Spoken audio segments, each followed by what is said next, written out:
Senhor presidente, eu, como foi citado, gostaria de justificar o voto. Só um minutinho. Terminada então a votação, passamos para outra sessão, mas Vossa Excelência pode justificar o voto. Apenas para explicar o líder do governo que fez citação aqui ao meu nome, que ele adora falar meu nome, é que eu estava exatamente tentando achar no celular o assunto que foi discutido aqui na Assembleia com relação a esse assunto. Eu sei que a Secretaria de Educação tem boa vontade, agora não dá para entender, e eu ouvi aqui o professor Sérgio Majesco, o professor Edson Magalhães, apenas se omitiu de falar aqui o professor Mansur, que se diz professor, mas não quis se manifestar. Eu entendo o seguinte, que se você manda os médicos e enfermeiras para uma sala de cirurgia, você não vai dar um apito a cada um ou vai deixar que as pessoas entrem lá dentro. E a SEDU querer dar uma sala de aula para um professor, para comandar 40 alunos, e tem sala de aula com 60, com 70, tem até com 120. É igual o transporte coletivo de Vitória. E esse aluno ter direito de estar com o aparelho eletrônico na mão para poder perturbar a aula. Quer dizer, como é que você dá preferência ao aluno e não dá preferência ao seu professor de dar uma aula tranquila? Quem é que consegue dar aula numa sala, em qualquer lugar, com pessoas conversando e com pessoas participando de aparelhos de comunicação? Então eu acho uma questão óbvia. Eu não sei como é que as mulheres, e a deputada Janete se manifestou, como é que as mulheres podem concordar que é normal uma professora da sala, a maioria é professora, e permitir que todos os alunos fiquem conversando e trocando mensagens, e que isso é normal.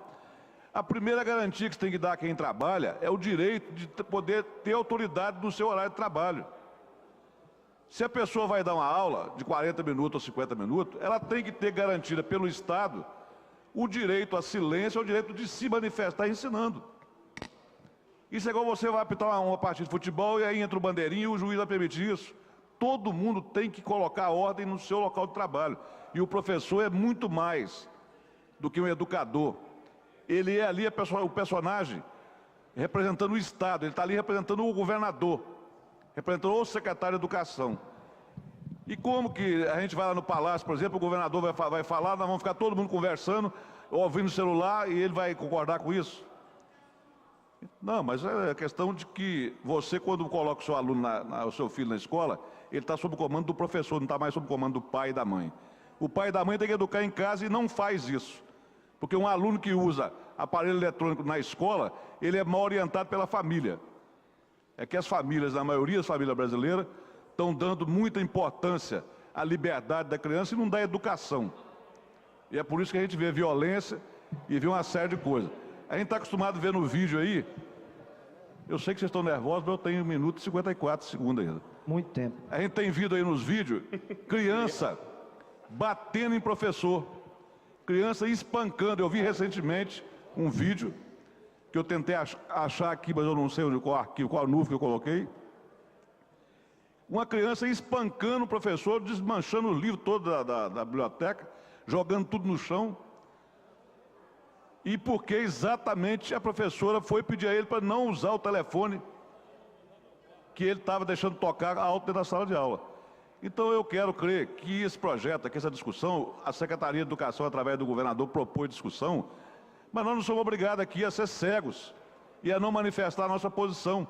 Eu ouvi o deputado Sérgio Majesco, não é só porque ele é deputado, é porque ele é um professor. Ele falou da experiência que ele tem. Ouvi o deputado Edson Magalhães, que é um professor que também já alisou o Banco da Ciência. Então o líder do governo, que me perdoe, porque ele nunca deu aula, a não ser de política, mas de sala de aula, então ele não tem capacidade de saber qual é a necessidade que um professor tem para ter a sua condição de dar aula. Aqui no próprio plenário, quando a gente está falando na tribuna, e tem alvoroço do plenário, isso atrapalha a gente discursar. Você imagina um professor em sala de aula com perturbação de internet, de celular e WhatsApp tocando. Então eu quero crer que nós votarmos contra, não está contrariando o governador, porque o governador submeteu a casa o que a casa acha. E nós aqui somos opinião pública também. Nós somos formadores de opinião. Então a casa manifestou 10-10, empatou, nós vamos ter que uma outra votação. E esperamos que essa discussão seja ampla, até porque quem é que ouviu os professores, os sindicatos professores com relação a isso? Eu não vi o deputado Nunes aqui se manifestar. mas gostaria de saber dele o que o Sindicato dos Professores pensa com relação a essa matéria. Eu não sei se eles têm alguma opinião sobre isso.